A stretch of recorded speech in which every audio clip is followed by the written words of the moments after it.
You went from a bartender into a tech co-founder behind the biggest app in real estate in Dubai. It's like a huge leap. Came in 2011 here to Dubai. I actually had 50 euros in my pocket back then. What? How much was the biggest transaction you ever did? I ended up in the real estate by a coincidence. With your expertise in real estate and your personal brand and his brilliant idea, boom, we have now one of the biggest apps. Developers spent last year around $10 billion to serve the sales that they had. We are helping them to reduce this expense for them. Okay, so this is the pain point. Welcome again in another episode, and this time I have a person with me who took his real estate career in a different trajectory. Usually real estate people, they become top sales in their brokerages and they say, okay, you know what? I'm gonna start my own brokerage company. But this guy, he was like, no, I'm gonna go fintech or prop tech as we call it. He went tech and he successfully, with his partner, created maybe the biggest real estate application nowadays in Dubai. He basically combined both. Yeah, exactly. He combined real estate and tech, and believe me, he's doing very good. He's the co-founder of Really. If you're an agent, I'm sure you know it. And if you're not an agent, stick with us to get more intel about the biggest real estate web application in the market. We have with us Danis and my host, Hajar. You will see her a lot in my podcasts. So, Danis, how are you doing? I'm very good. So excited to be here. Thank you for such intro. It's a pleasure to be here. So, look, Danis, I know a lot of people know you. But for the people who don't know you that are watching this episode, just a brief introduction about yourself. Came in 2011 here to Dubai. I actually had 50 euros in my pocket back then. What? Yeah. But I had a contract for work. I was a bartender. I had accommodation. I had they were providing us food, meals, so I didn't worry about anything. And then when you're 20 years old, I was about to become 21. You don't really worry about a lot of things. But because of some conditions, I came here almost with empty pockets. But everything ended up quite well. Yeah, so I came to Dubai I was working as a bartender. Then I was trying to open one company. It actually was also a platform, but for the nightclubs. Mm-hmm. Oh, interesting. And then I ended up in the real estate by a coincidence. I got to know that one of our common friends made 50,000 dirhams in a month. Mm-hmm. And my salary back then was less than 2,000 dirhams. What? Yeah. But again, accommodation is there, transportation. Okay, so yeah, the compensation is good. Okay. Not but good. it was also back in 2011. Yes. Not the same. So I decided I will join real estate. I will make money over there, and I will fund my platform, for the entertainment. But since I joined, I was lucky enough to close my first deals relatively quickly. Wow. My first rent was in the 2 weeks, and my first sale was in the first months. And when I closed the first rent, I got like 5,000 dirhams as a commission. Like, wow. That's some money. I will make some money this here. industry earlier? And then when I closed my first sale, I almost covered my previous income for the year.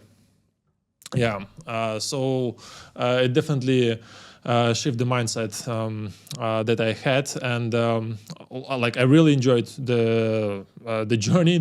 Well, obviously not everything was so easy. Yeah, it was quite first of all, I didn't have any chance to fail. I didn't have a plan B.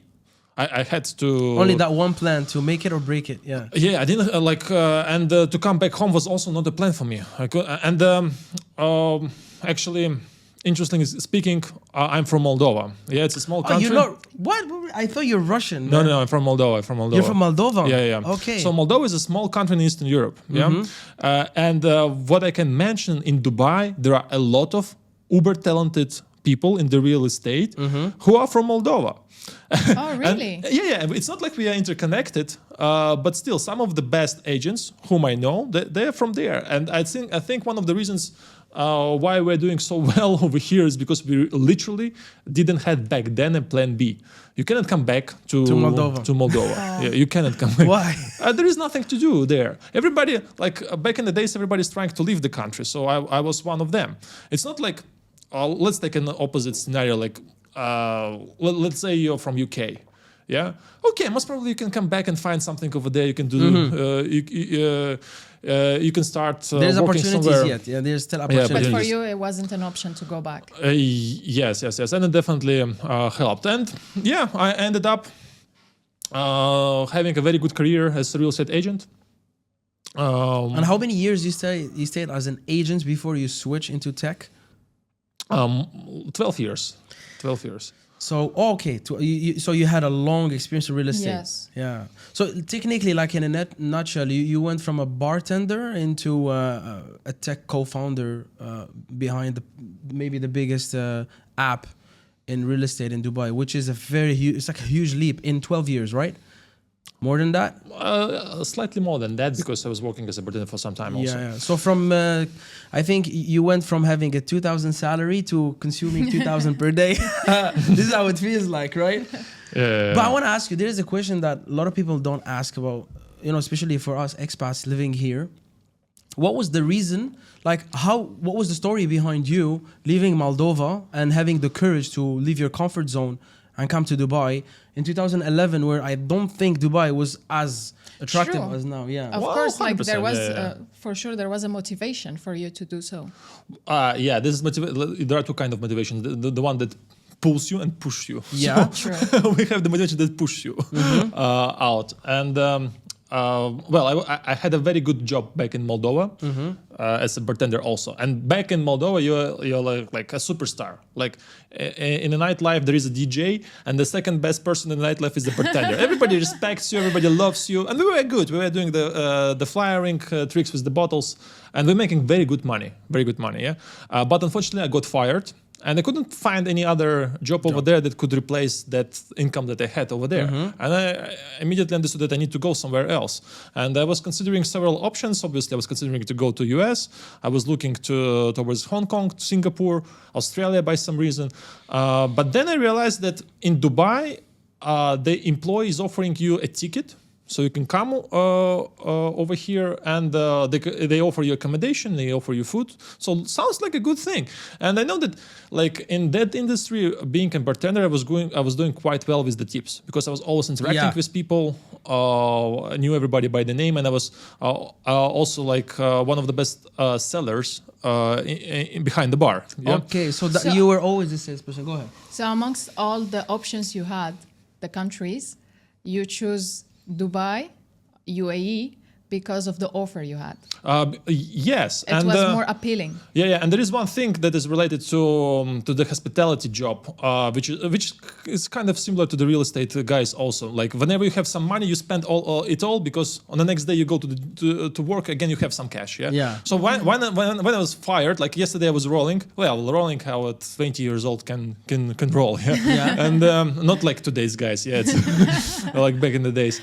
I didn't have any money at all, so I was looking for like this option where when somebody can take you from your country, bring over here, provide you everything. Was looking quite appealing to me. And Dubai definitely wasn't like it is today, but still it was attracting a lot of attention already. Yeah.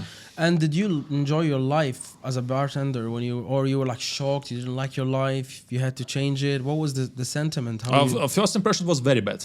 Was very bad. I immediately hit the reality where here bartender is not the second best guy in the nightclub. It's a whole different culture and I mean background.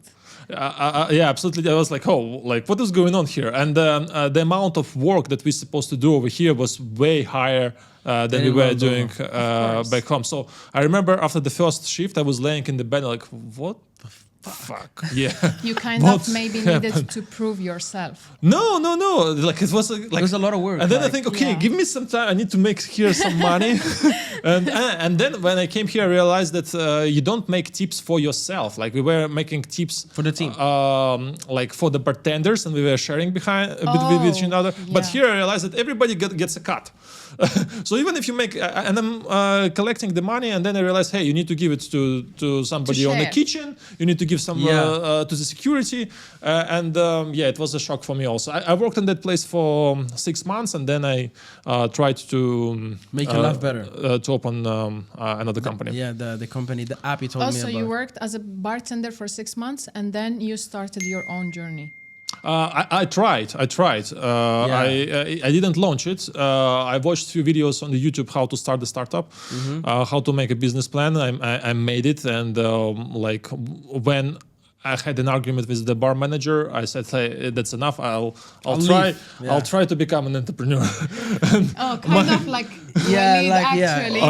And my general manager said, "Hey, what do you plan to do?" I said, "Hey, I will open my company." And he said, "Okay, go speak with that guy." And that guy was in the real estate. And he said, "I like the idea." The idea was like, when I came to Dubai, I couldn't find places to go at night. Like it was quite strange for me. Like right now, nightclubs industry it's going down. It's not that popular as before. Yes. So I was sitting in why there is no platform that shows where you can go, what you can do.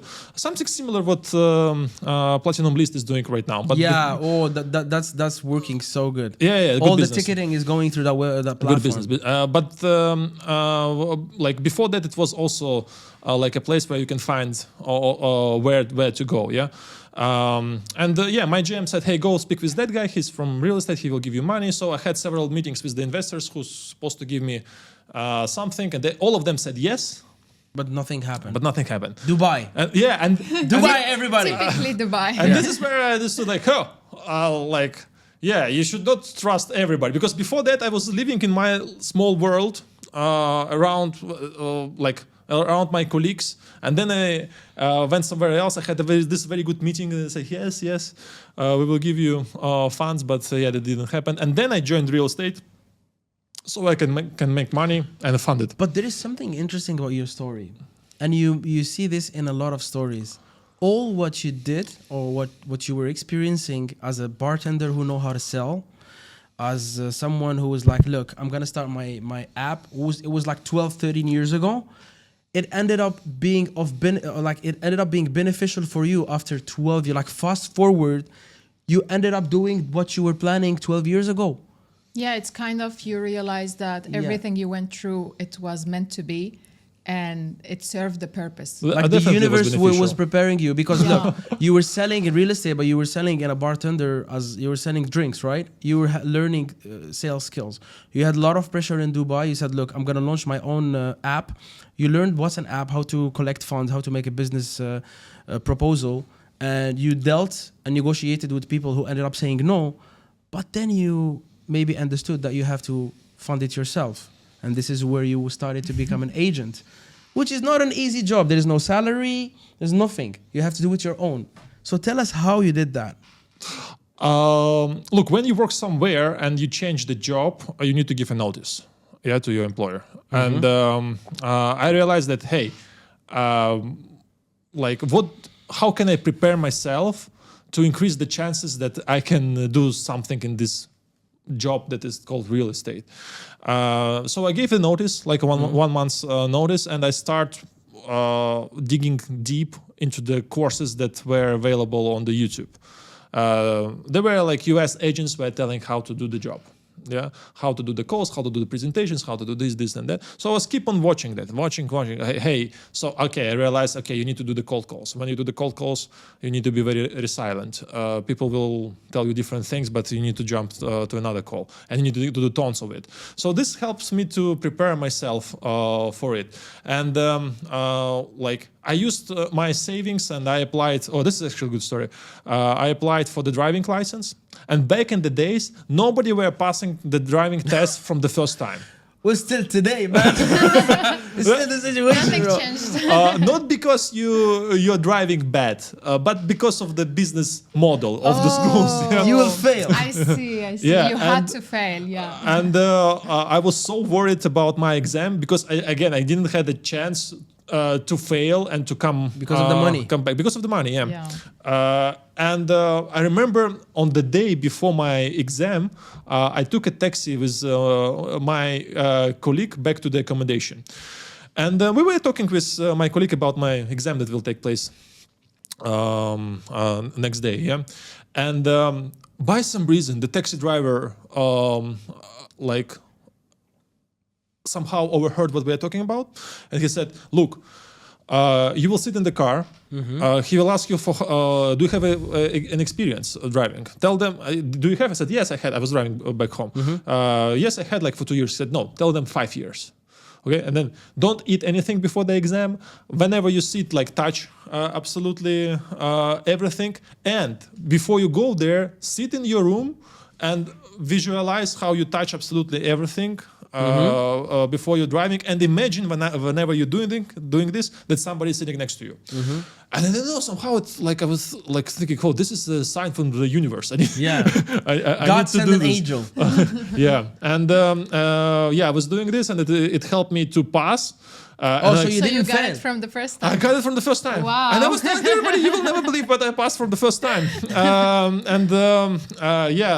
Again, I was feeling, yes, it's my destiny to go over there. And I used the time to prepare myself. But the funny thing is that when I joined the company, I realized that all these things that I heard on the YouTube about real estate is irrelevant.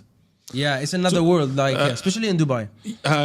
So in US you're focusing on one thing, the job is done in this way. Here it's different, but obviously like this idea about being a reseller during the cold calls and something else really helped It helps, me. yeah. And even up until now, like recently I met a girl, she's an uber successful agent, and we used to work together back in the days, and she told me, "Danis, even now I'm telling to everybody that you were the most hardworking guy who were making tons of calls since early morning till late evening." Wow.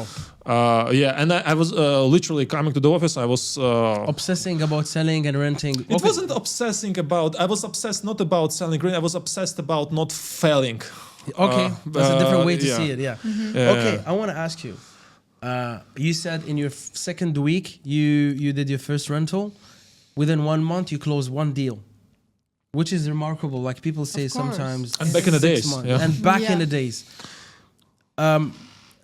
There was no social media. And there was no social media. It was cold calls and all of that. So you ended up being a very good, successful agent, right? How much was the biggest transaction you ever did? 123 million Dirhams. Yeah, it was the entire building. So you sold the building. Yep. Yeah. So how long it took you to sell a building with as a Well, funny enough, it wasn't the most difficult transaction that I have, well, if you ask me how long to answer your question, I don't know, maybe 2 months time. okay Maybe 2 months. after 2 months Yeah, as an agent? No. When it happened? No, it happened during like After 5 years, No, 3 no, years. almost the last year of my career. So yeah, that's So I what- felt like, okay, building it is took sold. time. Now I can. I think that commission didn't finish. Yeah. There's still that commission. It's still Well, up no, and running. it wasn't that much. It wasn't that much. Like it was Imar, and Imar is not. They're not 2%. generous with the- Okay, 2%. It was a 2%, but still, it's a huge. But okay, as an agent, like there's a lot of successful stories. Like a lot of people change their lives in Dubai from zero to hero. I'm here one of those stories. But what I don't like about Dubai real estate is that an agent is always like, especially successful ones, they're always in a box. Okay, I'm a good agent. I can do my own company. I'm gonna start my own company, and in a lot of cases, it's a wrong move. Like, what do you have to say about that? Like there's a lot of companies every day opening. True, yes. It's too Especially much. in Dubai, It's not yes. in a lot of cases. It's rare to find when it really worked for somebody. Majority they fail. And like a good real estate agent who sells well is usually a very bad manager, and it's also a big mistake that happens quite often on the market where like. So it's basically about the skills. So people maybe they mistake they're selling skills with managing skills. Not only them. Sometimes it's even the company owner can tell you, "Hey, you're my top performing agent. Now you become a team leader," and he gets distracted. He gets distracted, and it doesn't mean that he can pass this skill of his sales to others. It doesn't really work that like well. that. And in our industry, there is no really career path. So if you're good in sales, sell. Yeah. And to be a manager, it's absolutely different skill set. But to be the company owner, like I don't know, it's the most difficult position in the real estate industry. Like, so I know agents, I know company owners, I know developers. To be the company owner, you take the highest risk, and the margin there is not that big. Yeah. So it's for the special people. People, crazy people who can handle all the stress. And the level of stress there is insane. One of the reasons why an agent might want to open his own company is that, hey, I want to have a better commission split. Yeah. But it's better to reach the company and try to negotiate it. Because you know what they're doing? A lot of good agents, in order to take the whole margin for himself, he'll say, look, I'm going to start an agency so I can take, he have already his clients. He have like a good list of clients, investors specifically. The data, yeah. And they open their own agency so they can take 100%. After a few months or a year, they were like, look, I'm going to recruit some people. And if they close, they close. If they don't close, it's okay. I can just change them. And it kind of worked for some people. Like I met a lot of people. Not really. It's very rare. It's very rare. And as you can imagine, throughout my career, I have a lot of friends who opened their companies. Quite a lot of them closed it. And if I sit with anybody, they said, no, it's a bad experience. Yeah. It's a bad experience. Did you thought about it before? About opening the company? Yeah. No, not for me. I'm such kind of person who don't like to manage anybody. I try to have an ecosystem, we can call it a system that supports me, supports my sales. Like I had assistants who were helping me. I was one of the first ones to start using the social media, so it was independent from me. Like I had YouTube videos. Sometimes when I didn't feel well, the YouTube videos were still there and they were still generating me leads. I knew that I would prefer to build something around me rather than to become a company owner. But that's interesting. So you use YouTube for leads. By the way, there's a lot of people, they don't know that YouTube is amazing for leads. I have a lot of examples for that. And you don't need to have a lot of subscribers. With 100 subscribers, you can close. Especially if nowadays you have to have a niche to close through YouTube. But to ask you something about the system. So as a successful agent, you start thinking, okay, now I cannot be alone. I have to hire people internally to work with me and all of that. And I heard that there is a lot of agents, successful agents, that they bring their assistants in, like he recruits an assistant and he take her or him to the office. They go with them to the office. So it's like you're having your own company within a company. It's always like that, even if you don't have assistant. Like the real estate agent, especially someone who generates his own leads, be it paid leads, be it from the content, be it from the referrals, be it from the events. You have your own business within another business. So it's on its own quite an entrepreneurial journey. Yeah. So let's switch the conversation into sales. Let's do it. Look, we all know like everybody is doing real estate and not everybody can make it and all of that. But let's talk about someone who really genuinely want to have a good career as a salesperson, specifically in real estate. We're not going to talk about the good things that he have or she have to do. Let's talk about what's the mistake you're seeing from a sales standpoint that agents are doing. They're not good enough in customer Service. Care and customer service. There is one trick that I advise agents to do is treat your database, your client base as a limited asset where you have only, let's say you have 100 clients. And imagine you will never have any other business from anybody else except these 100 people. Okay. So you need to treat them this way. And they can send you a referral. yeah, or they can buy from you something. Yeah. So treat them in a such way that where they fall in love with you. How? Yeah. It's quite easy. It's quite easy. Like I guess agents are watching us, and maybe they heard me saying this before. Like one of the easiest things that they can do is to keep their client up to date regarding some of the steps that they're doing. I'll just give you an example. Yeah, some agent might think that like I don't need to inform my client that I'm going to do something regarding his property. Like, hey, dear client, we're sending the guy to make pictures. Hey, I'm going right now to the developer to check something for you. I'm going to do this, that. I've done that. So the client will see But like, hey. actually updating the client is very important. And after the closing, this is after the after they No, pay. even No, before, not even necessarily, before, even yeah. before. Like, look, I can get the lead. You say, hey, Danis, I'm looking for a 2-bedroom apartment somewhere over there. Yeah, I can tell you, hey, we have this, and that. Take a look. And then in the morning, I can tell you, dear client, I'm going right now to the developer to check.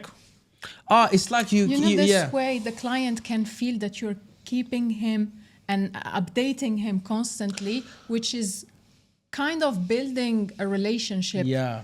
Yeah, and sometimes You You know, don't- you without don't- yeah. feeling it necessarily. and sometimes we don't feel that we need to tell this to the client, but it's very important. Yes. Even imagine we had today meeting, yeah?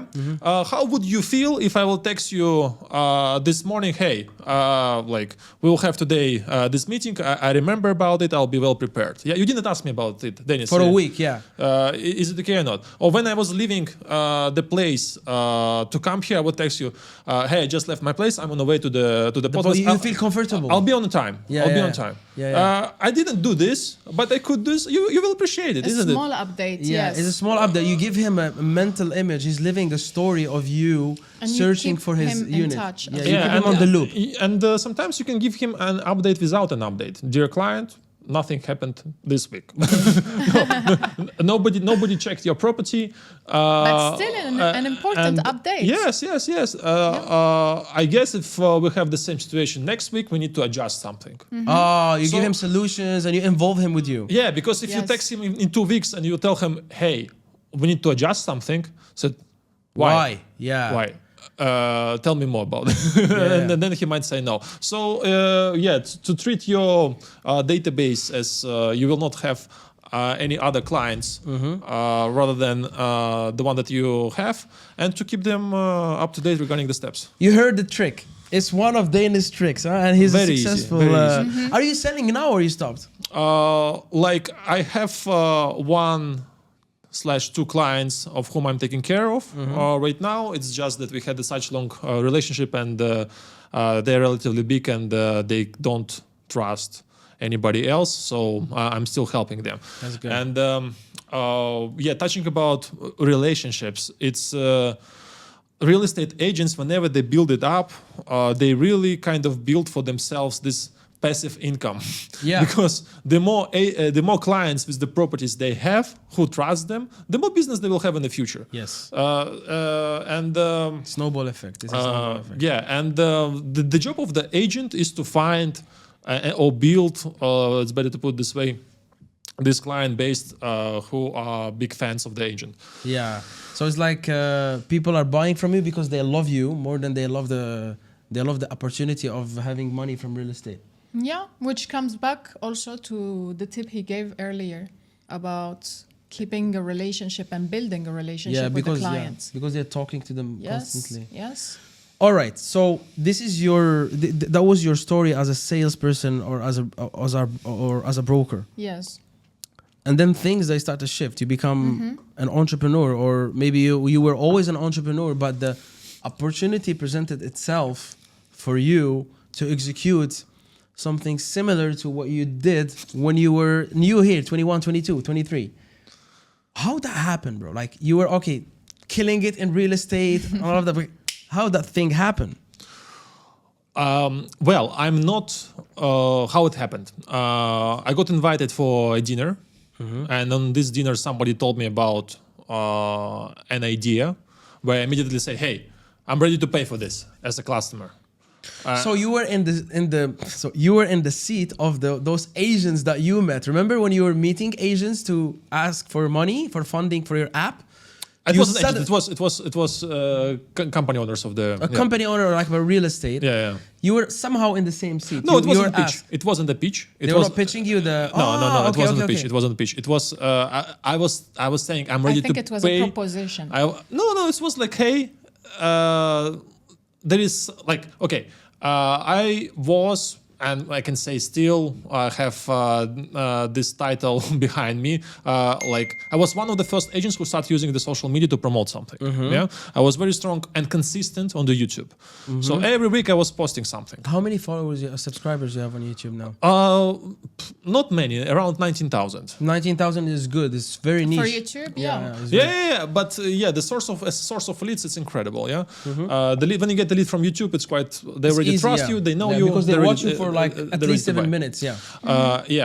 And I had presence also on the Instagram. Okay. Yeah? So somebody saw like, hey, who is active in the real estate world in Dubai? And the guy DM'd me, and so I met with him, and I said, I as an agent, I'm ready to pay for this Idea. I need it right now. And this guy, he's a guy who don't want to be revealed what's his name or something. He don't want to be, or you can say. I will reveal it later. Stay tuned. And because I immediately saw that I, as an agent who was already uber successful, like I was always in the top 3 in the most successful company back in the days. Wow. Yeah. Wow. Throughout 3 years' time. Yeah. And I saw that with this tool I can close way more deals. And there is there are different problems that different agents have. Like when you're a very good agent, your clients recommend to their friends to speak with you.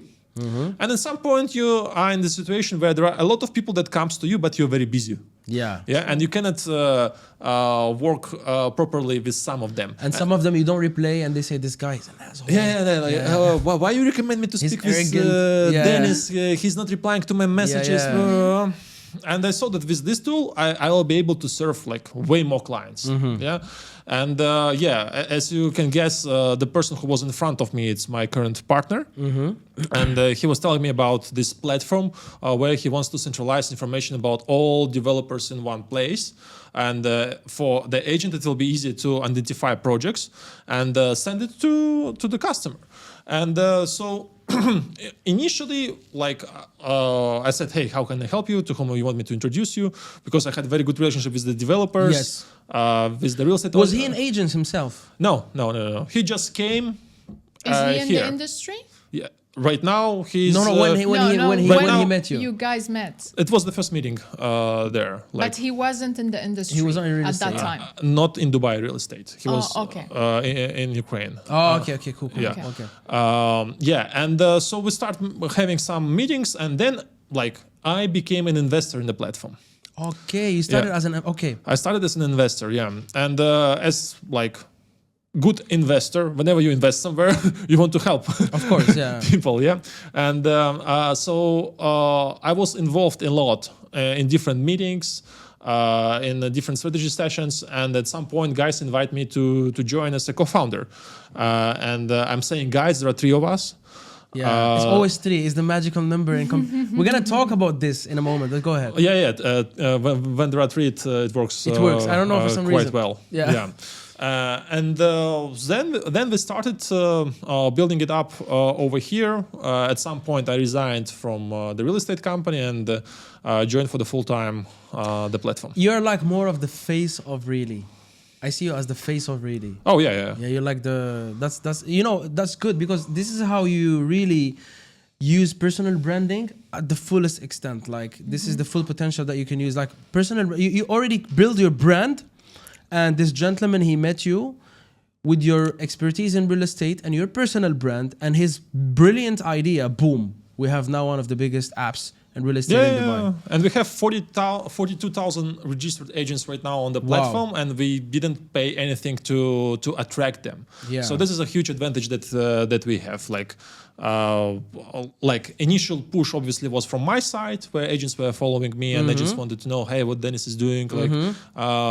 And we also use a lot of educational content on the platform, podcasts. It also attract a lot of agents. Yeah, that's why we're here. Yeah, collaborating. No, we're collaborators. No competition.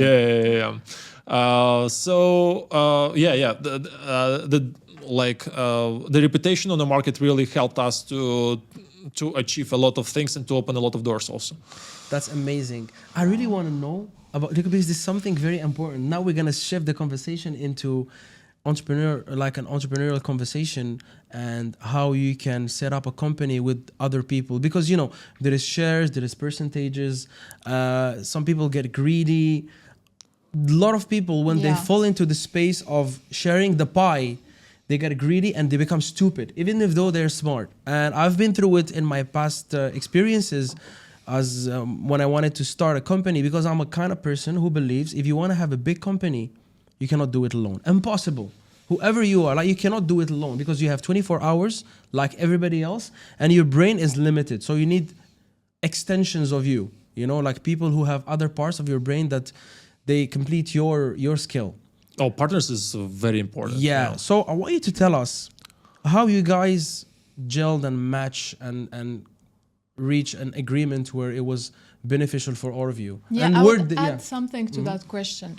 How did you know you could trust them? Yeah, thank you so much. Yes. How did I know I could trust them? I took a risk. Right? But it wasn't like a huge risk, like, hey, let's see what is going on. It was a calculated risk. And yes, I invested relatively big amount of money, but again, I had these resources at my hands. Because if this opportunity was open to me in a different period of time, we don't know how. Yeah, maybe financially you would have not been. Yes. So it was the right time, the right moment for me, and I guess you can feel the person who's sitting next to you at the table. Obviously, a lot of things can change. Of course. Yeah. And one of my mentors told me, because partnership is a big part to understand how to put all this together. But he said, Danis, there is you cannot create a contract that will be able to cover absolutely everything. So one of the important part for the partnership is to be able to keep on adjusting this partnership along the way. Yeah. True. Because in the beginning of the project, there are one responsibilities and one expectations. Then it's another. And so it's very important to be able to sit and to discuss. Of course, because as the business grows, you will keep changing and expanding, even you as a person. So you think like the initial contract can be adjusted? Yes. Yeah. If there is a lot, let's put it this way: you cannot cross anything that is mentioned in the contract. You cannot. Yeah. But if you need to change something, you can meet and you can discuss it. Yeah. Yeah. So, but once it's adjusted, okay, you can change. But by no means you cannot cross the. Of course. agreement. Yeah. And there is a lot of in the beginning. I'm not saying later on. In the beginning, someone have to compromise. Compromise and say, okay, maybe I'm doing more, but I compromise. It's okay for the sake of the advancement of the project. And then as you said, then after things are working, everything is good, you sit down again with your partners and you rediscuss the structure. I agree with that. But in terms of dealing with your partners, how is usually the conversation between you? Because I'm in a stage in my life where I have the same thing. The relationship is amazing. We all understand each other. But sometimes there's turmoil, there is disturbances. Someone maybe is going through a very bad phase of their life, and how you guys survive, because now you're surviving and you already make it happen. But I'm sure it went through some you went through some tough moments as partners, like maybe the market had a hit, maybe something didn't work, obstacles. How you navigated, you and your partners, these obstacles? Look, we always we're always in the state of huge stress and huge pressure. Yeah, and this is something that really changed me as a person. I realized that, hey, I had such beautiful life and making so much money. But suddenly, a lot of stress. Yeah, now you have this pressure and you need to adapt, and it's actually super beneficial for the person, because while you have this process of adapting, you're learning new skills, you're meeting new people, and it's quite good. I guess in this particular partnerships that I have, I just got very lucky. I have partners who are uber dedicated. Yeah. For Vitaly, who is the CEO of the company, Revealed already. yeah, he's obsessed with this idea. Yeah, there is always the obsessed one. There is always one guy who's obsessed. He's the one. Yeah. He's literally obsessed about it. It's not about the money. It's about like a scale, about influence on the market. global scale. Yeah, That's a yeah. very Global important scale. ingredient to have when you Yeah, Yeah, wanna if, be an entrepreneur. if somebody wants to make like 1 million, 10 million, 100 million, there I will not. I don't want to mention that numbers that he's talking about. yeah. He's talking with the.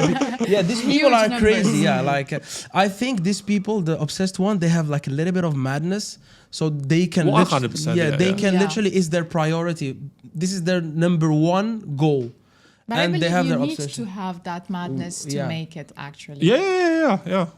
And it's definitely one of our competitor advantage. Like him having this vision, and he doesn't want to settle on something like Yeah, he want to scale always. we can say mediocre. So we have the guy who like we have the face, we have the guy who's the, let's say, the brain, And you have the guy who's working. you have the third guy. I think he's the technical guy. He's the IT guy. He's in charge for the product. Yeah, he's the back end. Okay. Yeah, So yeah. front end, back end, and the guy with the vision. It's always the same. It's always the same setup. For some reason, I think the universe aligns, because I believe in a higher power. I think God prepared you from your early days in Dubai with that idea of an app that you wanted to create about nightlife. To fast forward 12 years later, you find yourself doing almost the same thing. Not the same. yeah, It not the was, same. It's Yeah, tech. It's tech. It's tech. It's completely different. I mean, it's kind of similar, but now it's in real estate. Yeah, now it's You know, and AI. Yeah, and AI play a big role in what you're doing Yes. as well, which is interesting. But look, the questions of AI and all of that, I know everybody ask him these questions. Like, we're not gonna go there. We already have me and you a podcast with main Mike. We spoke about that. Oh, But- bro. The topics about AI, they keep on changing from week to week. Yes. So if you Actually, want to, from day to day. Yeah, I feel like you have an AI It's, question. it's going very fast, you know, and it's something that intrigues a lot of people. It's to make us question a lot, Yeah. and it gets scary sometimes as well. it should. Yeah. So tell us more about really like how did you make it this big? Yeah. Was it AI helping it to be big, or was it because it Well, was a unique idea?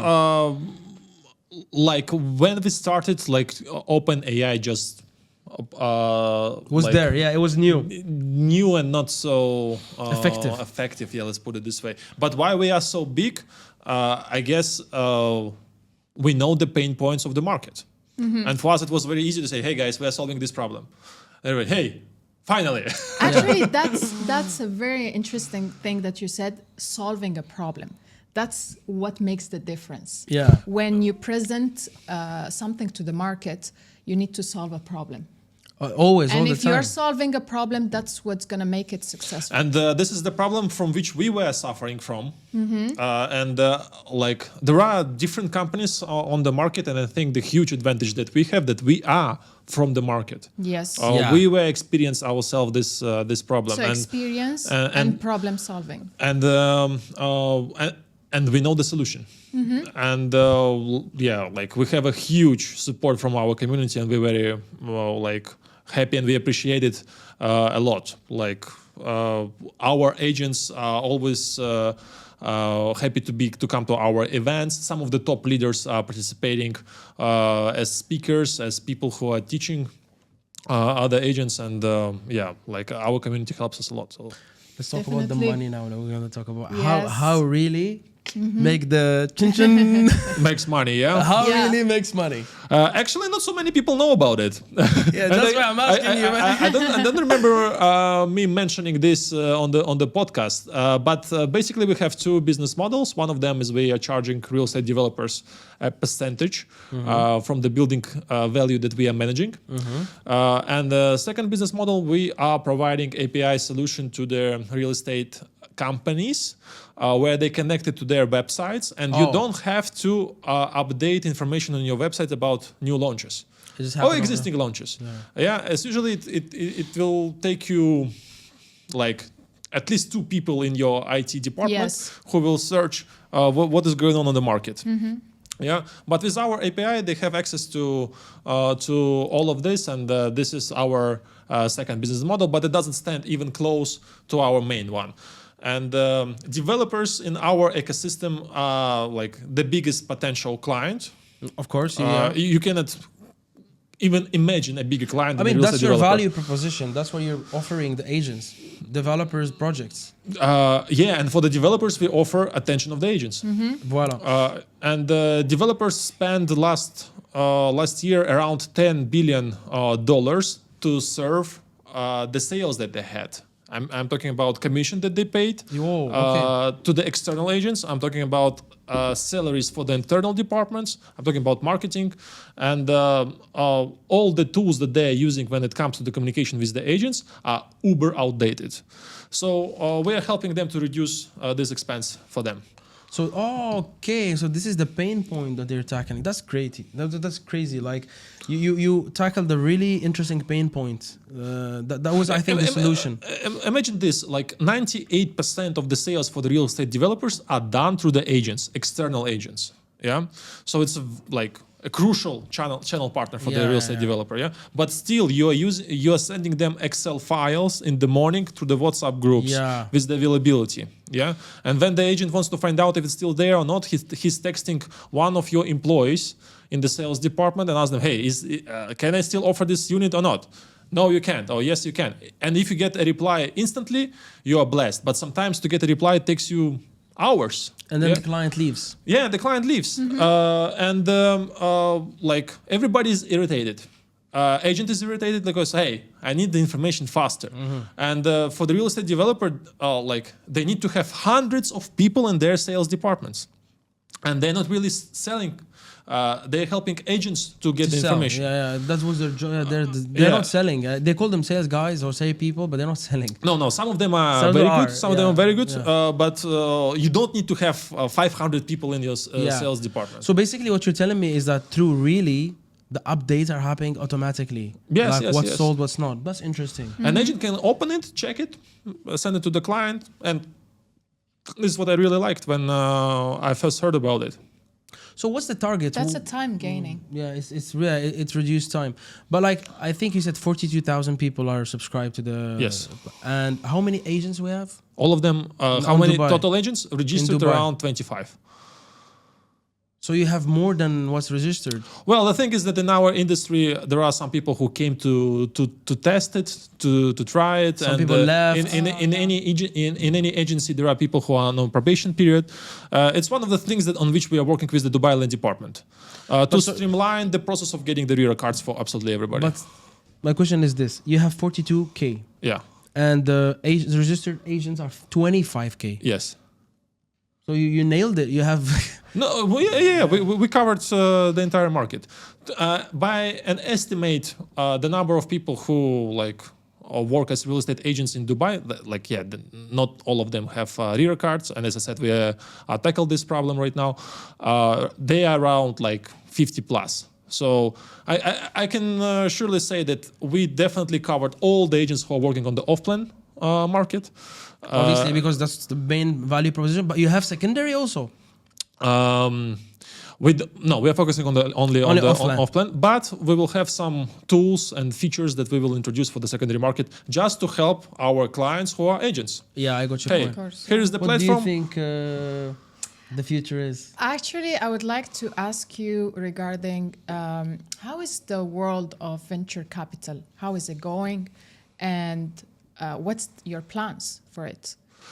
Well, we are in the Middle East right now, and overall, if you take a look, like on the global scale, everybody is saying that right now is a winter for the venture capital. But like I've spent some time in Silicon Valley, speaking there with the founders, with the funds, etc., etc., etc. There, definitely, the atmosphere is way better in terms of the number of the deals that is happening. Yeah, but I believe that we are right now in the right time in the Middle East, and we are at the inception of something big and huge. What is missing right now in this region are successful exits. We have a story of Karim that was sold. We have a story of Telegram. If I'm not wrong. We cannot really say that it's like from here. Yeah, like Amazon bought a company. Bought him as well. Bought him is here, right? Yeah. Yes. Yeah. So we need to have more of these stories, more of these successful exits, and it's usually founders who sold their companies. They start opening different funds to support other people who are coming to their industry, and it's happening here. It's happening here, and like I can see that in few years the venture capital world over here will be uber active. And if you look also at the government, they are developing right now a lot of things that are related to the AI. Yes. They've signed some very strong contracts. I heard actually about ChatGPT. They're planning to have the Prime version, I think they call it. This is the important part. It would be free for everyone in UAE. Wow, that's good. Yeah, Thanks, like UAE. that would be the first Guys, country but to do that. there is something even more important. The government signed a very good deal where UAE will have the biggest AI campus outside of US. Wow. If before the most important part was oil, right now it's chips. And to buy them, it's almost impossible because there is NVIDIA and there are some companies in China that are selling it. And the UAE signed an incredible deal. So what it means? It means that basically in a few years, everything will depend on your ability to provide this power to the AI. Without the power, you are not independent. You depend on some other country. Yeah, but UAE signed an incredible deal, and this deal for the GPUs that they bought sets an incredible atmosphere to build successful AI startups in the Middle East. So the future looks bright. But if you talk about the present moment, like, we position ourselves as a venture capital startup. So what does it mean? It means that we are raising funds in order to grow to scale. Yeah. And you cannot do it for any company. You're doing usually for the companies that are scalable. Yes. And we are... Actually, regarding that, are you like, do you have any plans in the future to grow and expand it out of UAE, for example? Yes, we do. I can come back to this with regards to our plans. But yeah, just to touch the point about the venture capital path.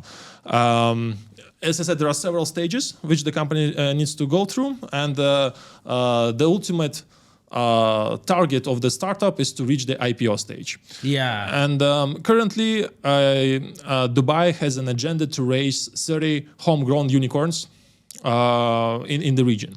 Okay. So now your partner's vision, it's almost Linked there. with the Yeah, like Shekd's vision, like he's going unicorn. He liked the beat. The M, millions is not enough. And honestly speaking, government helps us also a lot. Of course, they want that. Yeah. So on this journey to the IPO, to reach we believe that we'll reach the unicorn phase before the IPO. We have different rounds, investment rounds. Like currently, right now, we are in the process of closing our so-called bridge round. We can say we opened it a few days ago, and already like 50% of it is already fulfilled. But it's fulfilled. Like we have an inbound leads from our users. They say, hey, we want to participate over here. Yeah.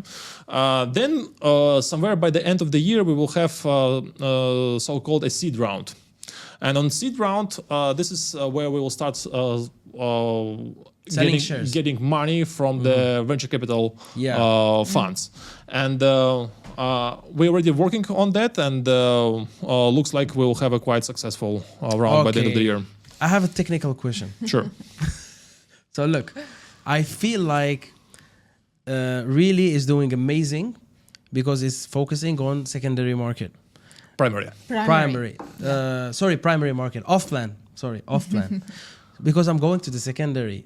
I think the UAE will reach a peak and it will start flipping. The off-plan will be less and the secondary will be more. Let's give it 20 years, 25 years, 30 years, Yes. 50. I don't know. And really, as a platform, are they preparing for this change from now? Are you like what in it for the secondary market with really? Look, the fact that the off-plan sales can slow down, that's a fact. And the big advantage of the real estate industry that we can track for hundreds of years what was happening with the real estate. Yeah. Yeah, we don't have so much information about other asset class. Yeah. And we can see that there are cycles. So off-plan market definitely can slow down. And it's so beneficial to us. Why? Why? Yeah. If it slows down, what do you think will happen with the developers? Do they need more of our help or less? Less. Developers? No? Oh, they need more No, because actually, there is less yes, plots, yes, more yes. competition. So they will need more. Not only less plots, but when the market slows down, you don't have enough customers. Yeah. Yeah. And obviously you want sales. Of And course. if you get sales from the real estate agents, you need to get their attention. And where do you get the attention? You get it from really. There is a saying that whenever there is a tornado, even a chicken can fly. Yeah. yeah. That's what's happening now with real estate. But when everything slows down, here we will see That the who chicken really is have not a flying. competition and not competition, who really have an expertise in something and who can help. And definitely it will be easier to take a bigger market share of all developers and They will need you more. put them as our customers. Yeah. Okay. And once they are with us, they're we're already penetrated in their system. It will be difficult to change. Yeah. And in the same time, we will set up everything for the next phase when everything will skyrocket. Yeah. And talking about empty plots, Dubai is has so much land. That maybe for 100 year. Yeah, we're good. We're good. For 100 years, really will be working with developers. There'll be only development. And talking about the global scale, we are not focusing only on Dubai in terms of the real estate. Initially, our expansion will be in agents. So we attract agents from different countries. Okay. Predominantly agents who are selling a lot real estate in Dubai. And our next phase will be we will go to other mega cities.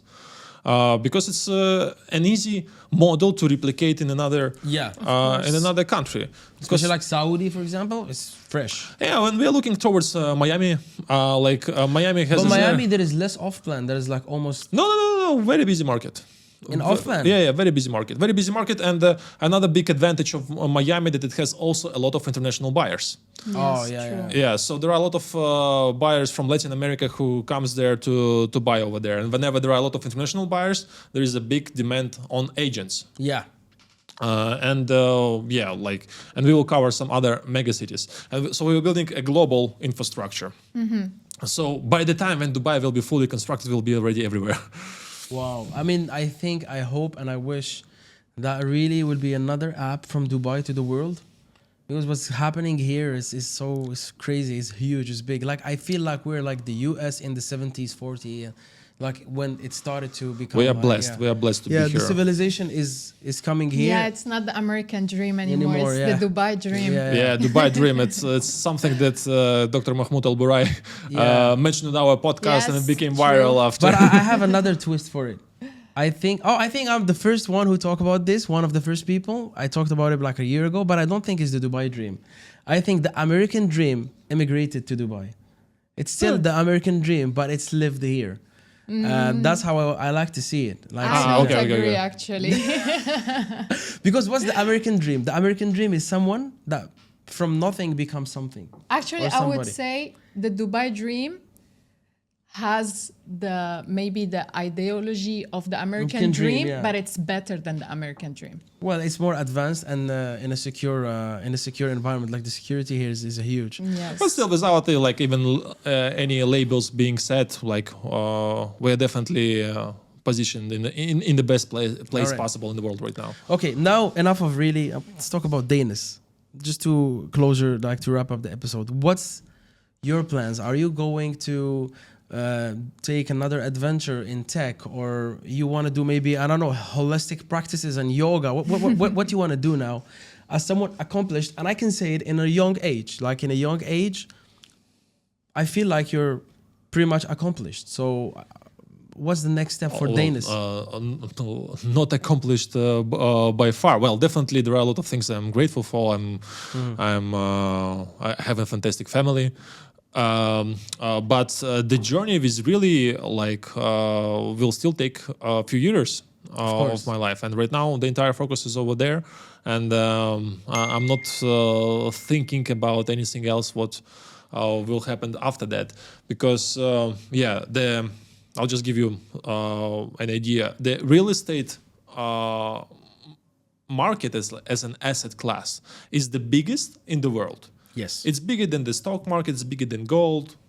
Everything. So it's more than $300 trillion dollars.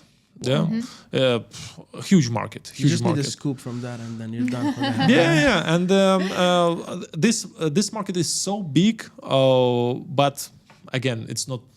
It's very outdated in terms of the technology, right? Yeah. Like us being in this market and being right now in Dubai, it will be very easy for us to expand to other countries, and like there are a lot of things that we need to do. And I really enjoy this journey. It's not an easy journey, but I really like how I am developing as a person. As a person, yeah. Sometimes I find myself in the rooms where I'm sitting with such bright minds, yeah, and I understand that I will never be able to sit over here and discuss the topic that I'm discussing if I were like agent. Yeah. Doesn't matter how successful I am there. Yeah. But I'm sitting there like experienced founders are sharing their thoughts. They're giving me some advices, and then there are obviously some internal battles that I'm going through. Like, hey, as I said, we're constantly under the pressure. Yeah. There is no way to avoid it. It's just part of the game. Yeah. And even how the way you work with this stress, also, like you say, hey, now this thing doesn't even bother you. Yeah, like stress. You want to say something? Yeah, I would like to ask something is, does really have any competitors, actually? Good question. We have several kind of competitors. Not several, we can say two types. Some of them are platforms. Incredible guys. They have a similar concept in terms of the offer for the agents. Okay. Yeah. And their business model is subscription. They're selling subscription to the real estate agents. Yeah. So this business model is scalable, but small amount of money is there because of the subscription. Then another competitor for us, not a direct competitor, but still is a business model of a master broker. Who's the master broker? Master broker is the company who is providing an outsourced solution for developers, for the sales department and the marketing department also. So basically, developers comes to them and say, "Hey, sell my stock." And master brokers speaks with agents and they distribute the information. So master brokers, here we have a lot of money, but it's not really scalable. One of the best master broker in Dubai can sell 12 projects a year. Not can sell, they are selling 12 projects a year. So it's difficult to scale. So here we don't have enough money, here we don't have a scalability. Okay. What about us? We have the platform, we have the subscription, plus we have a commission from the developers. And as a platform, we can cover a lot of developers. And by some time, we want to reach the point where every third transaction in the offline market are done through our platform, and Wow. it's quite. We know how to get there. Yeah, it's brilliant. If like it's 1/3 of the of the market, it's huge. Dennis, it was such an insightful episode. We're supposed to do this episode a long time ago, but we both get busy. Finally, we successfully did this episode. I'm sure you're gonna see Dennis again with us. We're gonna take him from Really. They have a podcast To be as a well. host, yeah. Dennis from Really, Chekd. This is how we end it usually. Amazing. So usually when the logo goes on and Was then a pleasure. it was good. I hope you give a different. Thank you. The story was said differently. I hope in this episode it was sent. I would, like We touch on some stuff. A very good one. Very good one.